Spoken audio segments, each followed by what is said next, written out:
Hello interwebs, a lot of crazy news for Star Trek coming out of New York Comic Con today. I was actually planning on having a lazy Saturday this morning and then going to see Joker in a few hours with my friends, but then Kurtzman decided that he wanted to go and drop Q&A, the new short trek on CBS All Access, right now. So I'm like, crap, I gotta review everything as soon as it goes up because that's kind of my thing, and so I'm like, I gotta set everything up, and then I go on CBS All Access, and it's not there yet. Kurtzman! So I will actually be doing a review of Q&A, the new short trek that will hopefully release today at some point, either tonight or tomorrow when it finally shows up on CBS All Access and after I get back from watching The Joker with my friends.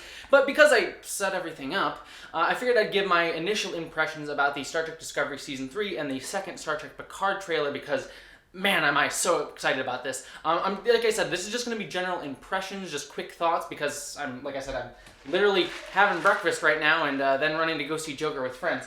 And I know other YouTubers, specifically I'll call out Ketwalski, will be doing really awesome, thorough, in-depth screen grabs and going through all the nitty-gritty details of the trailer. So go check out his videos. I'm sure they'll be up, if they're not up already by the time you're watching this, they'll be up soon. But this is just going to be a fan's impression and a fan's sort of review and thoughts about what's going to be coming for both Discovery and Picard in the very near future. So I'll start off with Discovery because everyone's going to want to talk about Picard, so I'll make you wait for that and tease you. Wow, I'm actually very excited for Star Trek Discovery Season 3. It's not hitting the levels of Picard just because, Picard.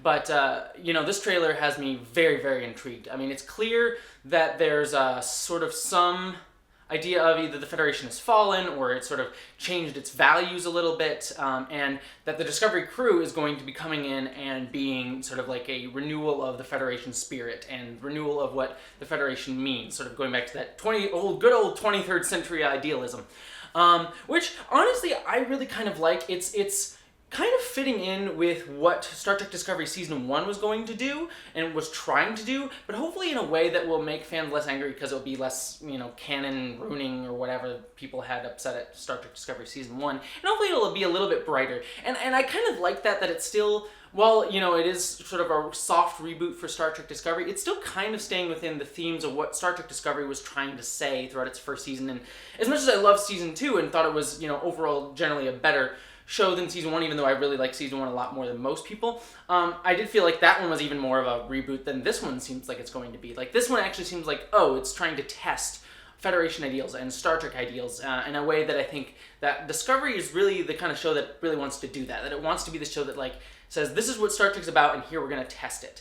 And I think that that's a really cool way to go. And I understand why people are upset at that and feel like it's not Star Trek, that's the optimism should just be there and not really, and just kind of be taken for granted, because that's what Star Trek's about. And I understand that, but I think that if this is a recurring theme throughout Discovery and that just becomes the theme of the show, that makes me very happy. So I'm excited to see that theme come up because I think it's a relevant one for today's times and one that I think kind of sticks into the overall identity of the show, and I really hope that sort of makes it what Star Trek Discovery is about. Like, when we look back at Discovery 20 years from now, we'll be like, that's what Star Trek Discovery was about. Some really cool specific things in the Star Trek Discovery trailer that I am so pumped about. First off, it looks like we're going to be getting a little bit more of Federation politics. It looks like there's a politician, president, or someone to do with the Federation in that trailer. That I'm really excited about. Something that I have said a lot on Twitter and things like that is, as much as I love Starfleet and I love Discovery and, Star Trek and all that stuff, I do find it weird that we're always focused on just the military part of Star Trek, that every Star Trek show is focused on Starfleet. And we never really get to see a lot of, civilian life in the Federation, which seems like a missed opportunity. Again, I love Starfleet, I love seeing those stories, and it makes sense that they would be kind of the focus because they're the ones going out and exploring, but really, there's a whole subset of, politics and civilians and stuff that we don't get really, frontier life, everyday life that we don't get to see in Star Trek. So I'm excited that seems like it's going to be a focus here. So that's super exciting. Another cool thing, and something that I'm so pumped about, it looks like we're going back to the Trill home planet. We're going to see the Trill caves. It looks like Burnham's wading into the Trill caves at one point in the trailer. And I have to say, so pumped for that. I will make no bones about it. Trill are my favorite aliens in Star Trek. Maybe second favorite behind Andorians, which also were in the trailer, and seems like we might be getting a lot more Andorians, which also has me excited. But yeah, my favorite Star Trek aliens are Trill and Andorians, and the fact that we're going to go to the Trill home planet, and hopefully get to see a little bit more about Trill life even in the future. That has me so pumped. I cannot tell you how excited that makes me to see that on Star Trek Discovery. I really hope they come up with something interesting for that. Maybe we'll even get to see Dax. Like maybe Burnham will get hosted by Dax or whatever, Burnham Dax, whatever. That would be super interesting. Probably not, but it is a possibility that Dax is still around 940 years in the future. So that's quite a possibility that I'm very excited for. So that's pretty much all my general impressions for the Star Trek Discovery trailer. So let's move on to Star Trek Picard. Wow, I have to say I am so pumped after this trailer. There's nothing really super new that we didn't already know in this trailer. I think one of the most intriguing new bits from this trailer that we saw in terms of like new information was I think we saw some of the old 23rd century Romulan ships towards the end there. And it looks like maybe after the destruction of Romulus, Romulans are going back to the 23rd century ships because they have nothing else. Or maybe they're just, reusing that same design. Or I could be completely wrong. Like I said, I didn't do screen grabs and just sort of watched the trailer a couple times. But it looks like we're seeing old Romulan ships in that trailer and got some old sound effects for it. So if that's the case, that's super interesting. Really good world building ideas in there that they would, after so long they would bring stuff out of mothballs. Speaking of old ships, we got to see the Enterprise D, like what I assume is a model of some sort in there. So that was cool. Some nostalgia memory berries being thrown at us right there. What else? Another cool thing in the trailer, we got to see 7 of 9 doing some action stuff. So I'm really excited. I hope she's not just in like 1 or 2 episodes. I really hope she's actually a recurring character throughout the show. I have to say 7 of 9 is one of my favorite characters in all of Star Trek, and I'm, if not, I might be more excited to see her than I am Picard. I know that might be blasphemy, but to some people, but I'm just honestly, really excited to see 7 of 9 get her due. She was great in Voyager, but I always felt like sometimes the treatment of her just, the fact she's wearing a cat suit and things like that was a bit disappointing. So hopefully this will be a chance for her to really get a chance to come into her own and do her own thing. And I think she'll be an interesting foil to Picard in a similar way that I think she was a foil to Janeway. And honestly, I think she'll be an interesting foil to Data as well, because I feel like she kind of filled a similar role on Voyager as Data did on Next Generation. So maybe Picard will see elements of Data in her, teaching her about humanity and learning about humanity. That would actually be a super interesting parallel now that I think about it. I have to say probably the most heartwarming thing that is in the trailer is going to see Will Riker and Deanna Troi, and we get confirmation that Riker and Troi have a kid. We don't get to see her, but we hear her yelling off screen. So that is super exciting that they have a kid together finally. I'm sure that'll make all the Will and Deanna stands out there be super, super happy and excited about that.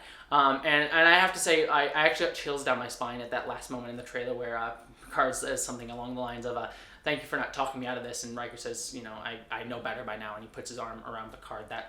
Honestly, that just sent chills down my spine and was really like, that's what I really love about Star Trek, just these characters that we come to know that really care about each other and really feel deeply for each other, and that we've sort of seen grow over all this time. I think that's what's really awesome about a universe that has been going on for 50 years, that we can have moments like that. Like, that's a moment that you don't really get without like a long history with these characters, and I feel that's something that like only a few franchises have been able to do. Like Marvel, maybe the only one.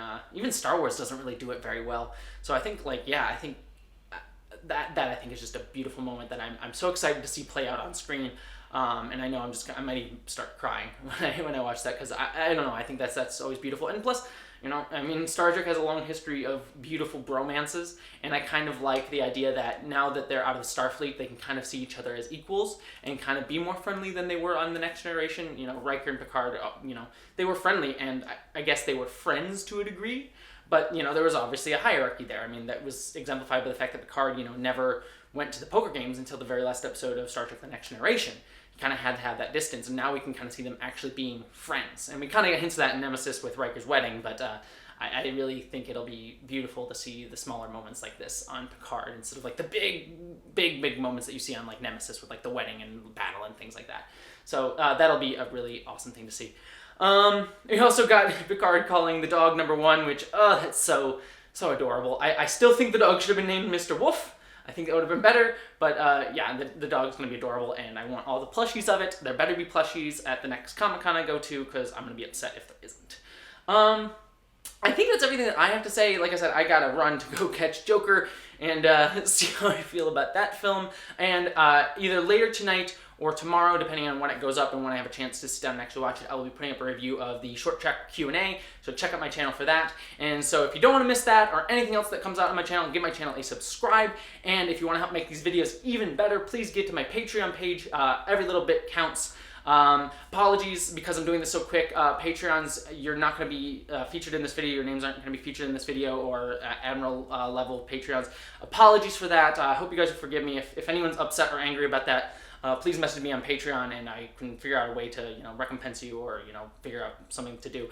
I don't think anyone's going to be upset, but, I want to make sure that I fulfill all my Patreon obligations. So if anyone's bothered by the fact that you didn't get your name in this video, please let me know and maybe I'll add your name to a video next month or something like that. So otherwise, beyond all that, let me know what you feel about the trailers in the comments below. And until next time, live long and prosper.